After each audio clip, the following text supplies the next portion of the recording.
And welcome back to Dr. Gina Primetime. Thanks for being with us. Hey, the cancel culture keeps rearing its ugly head in so many forms. Sometimes a mob comes to silence you, and sometimes the tech oligarchs ban you from social media. And sometimes our law enforcement agencies are used to intimidate people into silence. And that's what my next guest has encountered.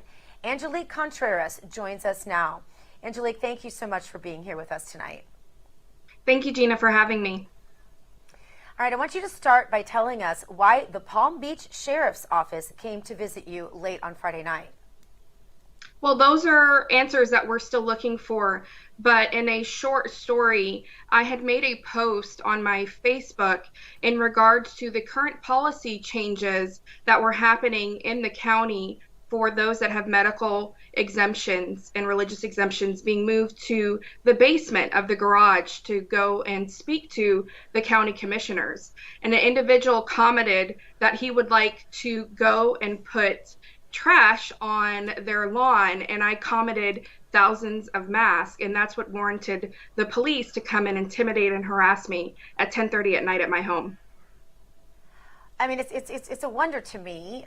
You know, one of our reporters has, by the way, I want to say that I did invite the Palm Beach Sheriff's Department to comment on this as of our doing this show this evening. They have not responded to our reporter, Heather Mullins, who is still willing to take any sort of statement, or we are willing, of course, to invite them on our show to tell their side of things. That's absolutely fine.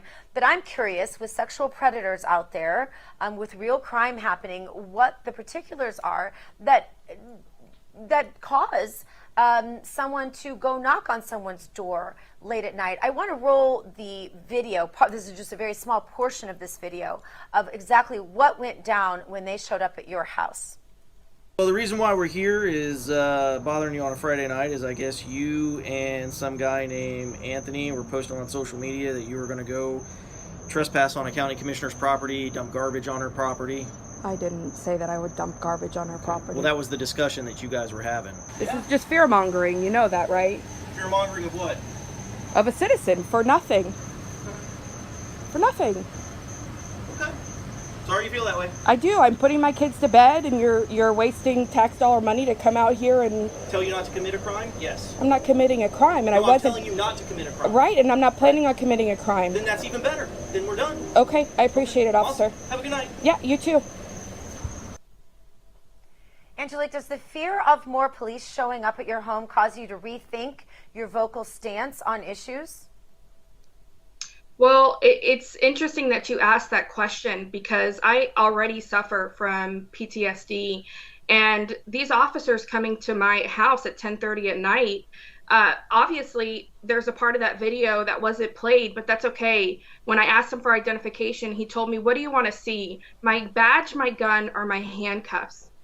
That will forever be imprinted in my mind.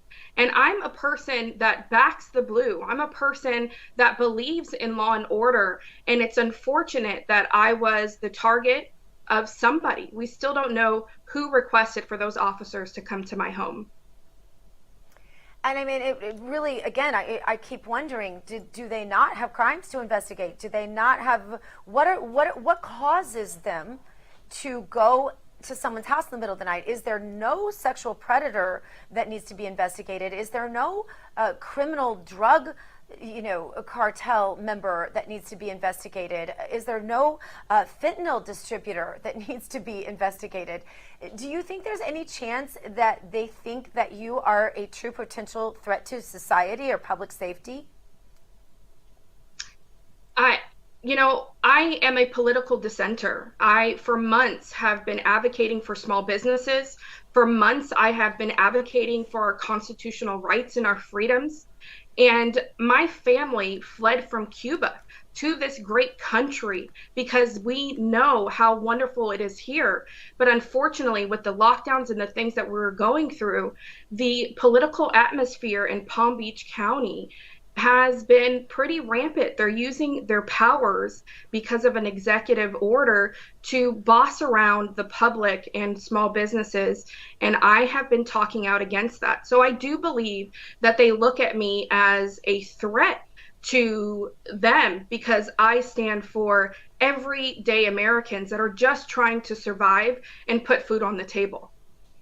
But isn't there a statewide executive order from Governor DeSantis, the governor of Florida, that says that citizens can't be fined or harassed for, for not wearing masks because that's not the law in the state of Florida? And yet your comment was about masks, correct? Correct. So Governor DeSantis actually, when he moved us to phase 3, actually pushed back on our local government here that wanted to do our phases in stages. And he told them that they no longer can shut down businesses without credible evidence showing that this business is what is harming the population in Palm Beach County and all throughout the state, and fines are not allowed. And yet our local Palm Beach County commissioners continue to push back and continue want to hold power. And that's what my post was about. They want to now take those individuals that are medically and religiously exempt away from the building and segregate them into a basement because they are not able to wear a mask. It's just unfortunate that that's the day and age that we are in. But obviously history repeats itself, and a lot of it is happening here in Palm Beach County.